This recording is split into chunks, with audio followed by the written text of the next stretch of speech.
if you will, we hadn't really discussed it, but Carrie's going to give you some ideas about the 4 types of criticism as we set the framework for tonight's discussion. Yes, I need to give you some background information. When we talk about criticism, there's 4 ways that I see and talk to people about being critical of others. Mm-hmm. We are directly critical. Or we just say you're stupid, you're a jerk, you're deranged, you're an ass, through pitching and nagging. Are you getting the gist of it? It's you. Whether I say it is the implication there is you. We're indirectly critical. We tend to do that a lot more. We say things like, well, how do you think I feel? Or, gee, it would be nice to have a hot meal when I come home once in a while. Or, sure. So I don't come right out and say it, but I may be sarcastic. I may use humor to be indirectly critical so that I can get out of it later. And so I make it a funny piece, a funny comment at the time that I say it. The third are the nonverbals, my facial expressions, my body language, the way that I look at you or toward you or when I'm talking to you. Even. Sure.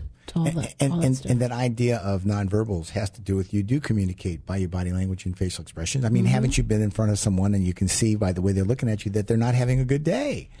Oh, yeah. Or, if you will, disapproval. Right. I could always tell when I came home from school and as a kid that, Mom was mad. she gave me the look. Uh-huh. And we know what the look is all about, right? Right. Well, I tease people now because I have reading glasses.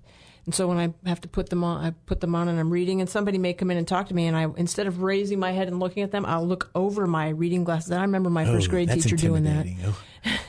I'm shutting down already. I have to be careful because it can be one of those nonverbal signals, sure, depending upon how the other person, I'll take my glasses off now, perceives it. And I do warn, especially my men, because they tend to radiate that negative energy through their facials and don't even realize they're doing it. Oh, yeah. Men get accused of that a lot. They tell me about it. And then finally is this idea of my own self-criticism, my own self-talk. That's right, self-criticism.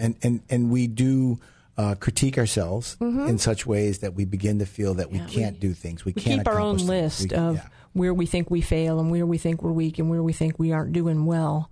And we play it over and over to ourselves. And I like to mention to folks that unless you build yourself up, unless you believe that you can, then it's just not going to work for you. That is, the odds are increasingly against you if you become negative. Absolutely. And don't even get on the playing field of life because you're not going to make a very good effort. Yeah. So it's you've heard me say this last week, and I love this, and that is that optimism doesn't guarantee success, but pessimism guarantees failure. There you go. Yeah. And that kind of applies to this notion of self-criticism. Yeah. So we're going to take a break, and when we come back, we're going to talk about some questions that deal with these types of criticism. Yep. I'm Dr. Play. We hope to see you in a few minutes.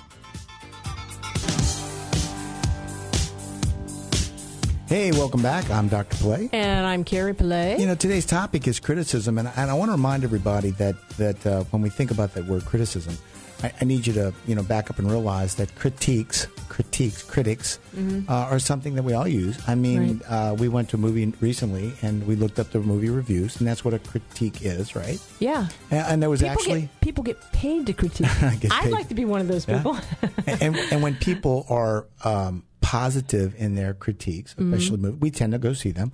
Yes. I worked in the federal government for almost 27 years, and one thing I learned is that you don't negatively critique an employee. You have to make positive recommendations of improvement and how to do better.